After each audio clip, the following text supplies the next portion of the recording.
step, and then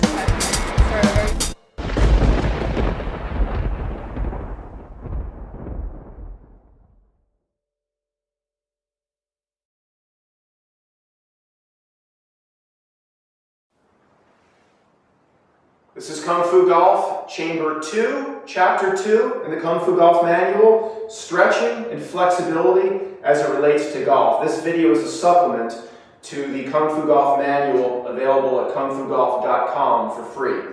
There are no stretches will we show you in this video. We want to talk about the principle behind stretching, which is far more important than showing you the stretches themselves. Because if you don't understand what you're doing, you will end up severely injured. The purpose of putting stretching as the second chamber, when there are 36 to achieve golf mastery, is done on purpose, and it's done for two reasons.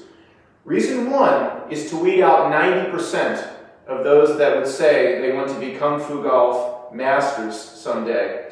90% of you will not have the dedication, the fortitude necessary to put the time and effort in to adopt a stretching routine and stick with it, not for 6 months or 60 days, for the rest of your life. Perhaps 95% of you won't be able to do that. However, it's unfortunate because flexibility is incredibly important in golf, and stretching is free, it's easy, it can be quite uncomfortable in certain stretches, but it's easy to do and understand, and can be done anywhere at almost any time. If I'm waiting for a bus, I can hang my heels off the end of the curb and stretch my calves, as long as I'm not concerned with ego and if everybody around me is staring at you. There is no room for ego in this Kung Fu Golf practice. If you are worried about what people are looking at you, you will most certainly fail. So stretching will weed out at least 90% of you. Stretching also is necessarily early on in the 36 chamber process, simply because it's so necessary for the proper golf swing.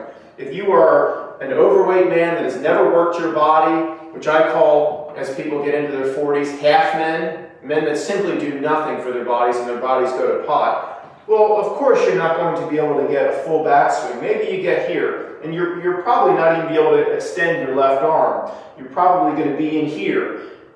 These are not the positions you can be in to successfully succeed in golf. You must stretch and elongate your muscles so you can push the handle away from the body with right arm separation. And this isn't a full shoulder turn. This is a full shoulder turn. All right? The stretches also will tremendously benefit the hips and the legs in the proper golf swing. So this foundation work is absolutely necessary. But what do most people do? They comb through the magazines looking for some magical Harry Potter tip or trick that will magically transform their golf game. It's like building a house on straw. What do you do when you build a house?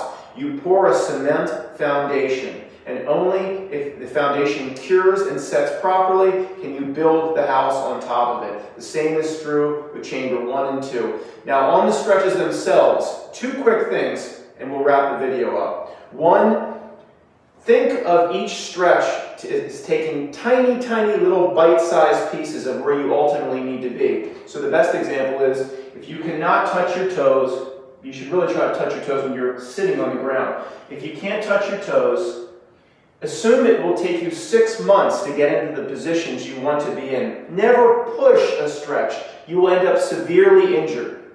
So if you are 6 inches away from touching your toes, try to get a ½ inch every week or two.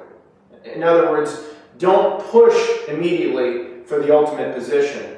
Take a tiny step towards where you want to be. Let the body get comfortable, and only when you feel comfortable, then the next week, take another tiny little push towards where you want to be. It's a snail's race, it's a turtle's race. 6 months to a year is what you need to have the patience for.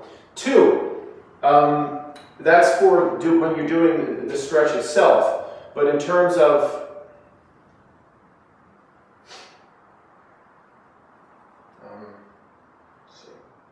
2,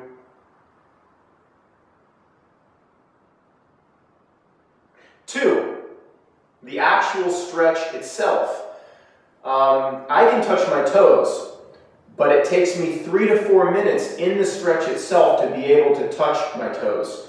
So when you see someone stretching before a round of golf and they, they do some things and they do a little bit of, I'm ready, let's tee up. That's ridiculous. Stretching is a 20 to 30 minute process. Don't start it unless you have enough time to finish it. So on the stretch itself, it's not reach out for my toes for 20 or 30 seconds. It's reach out for my toes for 3 to 4 minutes. And only in the last minute do you try to reach your potential.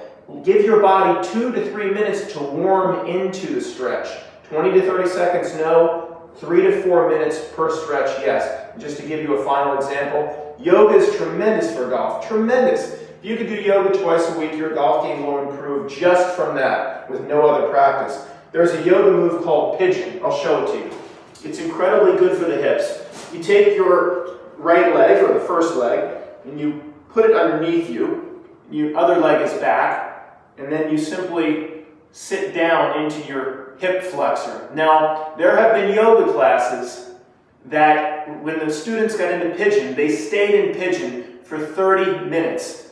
This is not what you need to do 30 minutes, but just to show you, some stretches need much more than 2 to 3 minutes per stretch. They may need 5 to 6 minutes. So be extremely patient and do the stretching 3 times a week if possible when you have the time.